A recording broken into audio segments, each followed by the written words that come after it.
Kingmakers IAS Academy for UPSC and TNPSC admissions. Call 9442272273.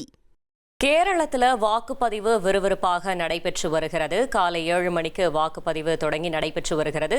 அதன்படி பார்க்கையில் காலையில் 9 மணி நிலவரப்படி 14.10% வாக்குப்பதிவாகி இருக்கிறது. முக்கிய செய்தியாக பார்த்து வருகிறோம். மேலும் தகவலை செய்தியாளர் சிவசபாபதி வழங்கிட கேட்கலாம். சிவசபாபதி வணக்கம். தற்போது அங்கு கள நிலவரங்கள் எப்படி இருக்கிறது, அதை பற்றி சொல்லுங்க.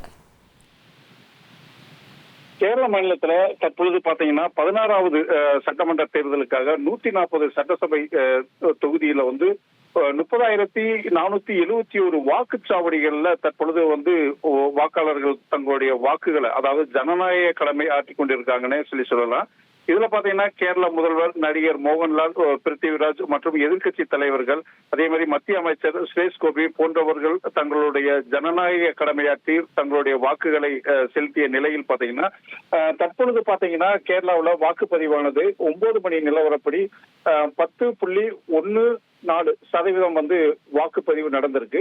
வெயிலின் காரணமாக அதிக அளவுல காலையிலே வாக்குச்சாவடிகள்ல நிறைய வாக்காளர்கள் தங்கள் வாக்குகளை செலுத்துவதற்காக குவிஞ்சிருக்காங்க. இன்னும் போக போக இதனுடைய வாக்கு சதவீதம் கூடும் அப்படின்னு சொல்லிட்டு எதிர்பார்க்கப்படுகிறது. கடந்த ஆண்டை காட்டிலும் இந்த ஆண்டு வாக்கு சதவீதத்தை உயர்த்தணும் அப்படின்னு சொல்லிட்டு தேர்தல் ஆணையம் பல்வேறு திட்டங்களையும் பல்வேறு ஓட்டு அளிக்க வேண்டிய கட்டாயத்தையும் அவங்க தெளிவுபடுத்தியிருக்கிறதுனால இந்த வட்டம் கடந்த ஆண்டை காட்டிலும் ஓட்டுப்பதிவினுடைய சதவீதம் கூடும் அப்படின்னு சொல்லிட்டு எதிர்பார்க்கப்படுகிறது. Kingmakers IAS Academy for UPSC and TNPSC admissions. Call 9442272273.